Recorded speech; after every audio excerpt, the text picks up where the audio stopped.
Кыз Кара Чач мектеп президенти болууну абдан самап жүрдү. Ал өзүнүн президент болгондо класс үчүн, классташтары үчүн, жалпы мектеп окуучулары үчүн жагымдуу платформа программасын иштеп чыкты. Ал абдан аракетчил, идеячыл, креативдүү ойлонот эле. Бир күнү кыз күткөн күн келип, мектеп директору окуучуларга мектеп президентин шайлоо мөөнөтү келгендигин, ага татыктуу президент шайлоо керектигин айтат да, талапкерлерди чакырып алып, план программаларын айтууну буйруйт. Талапкерлер өз платформаларын бүткүл мектеп окуучуларына тааныштыра баштайт.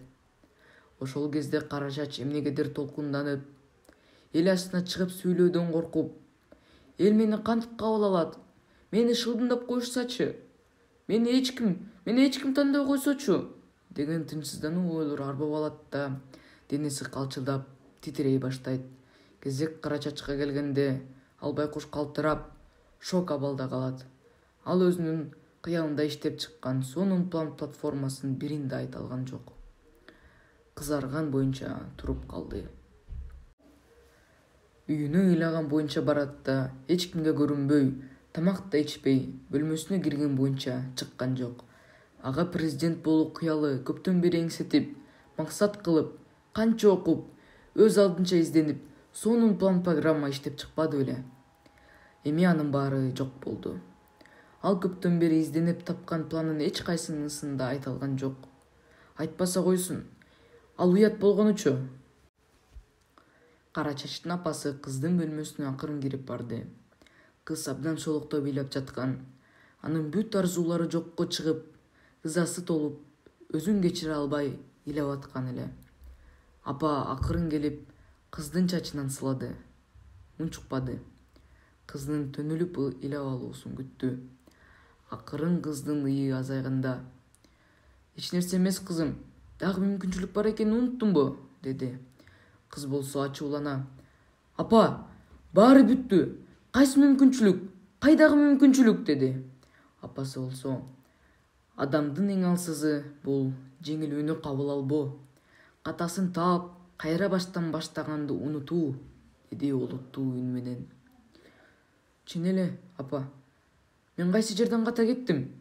Таап бериңизчи", десе апасы: "Кел, экөөлөп табалы. Сен мага болгон ишти башынан толук чачпай айтып берчи", деди.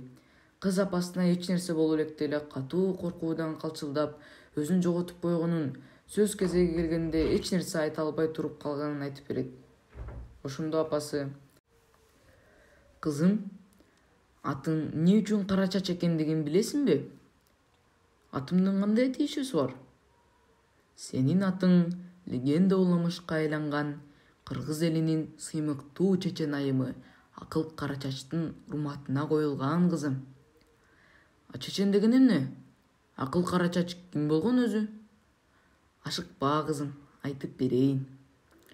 Байыркы кезде бир балыкчынын Акыл Кара Чач деген кызы болгон экен. Бир күнү Каракан келип элинен: 'Дүйнөдө эмне таттуу, эмне катуу, эмне оор?' деп суроо берет. Бул суроого балыкчы: 'Кызым жооп берсе болобу?' дейт. 'Болот', деп жооп берет хан.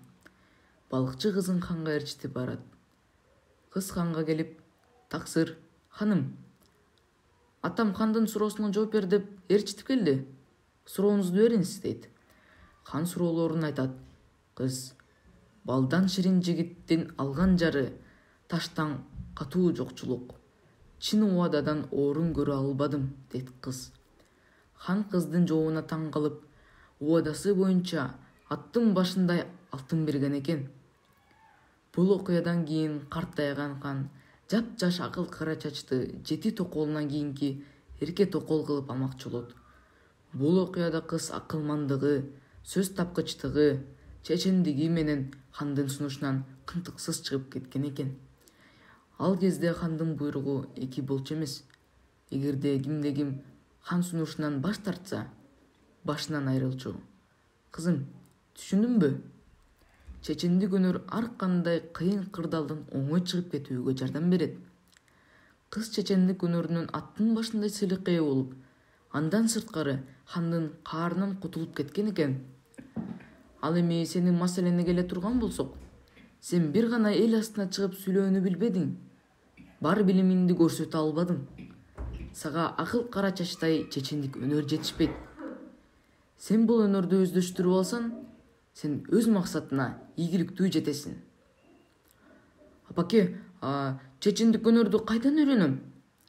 Кызым, азыр оратордук искусство абдан өнүккөн. Ар кандай окуу курстары бар. Жакшы болбодубу, апаке? Мен эми чечендик өнөр курсун окуп, легендарлуу акыл кара чачтай чечен болом.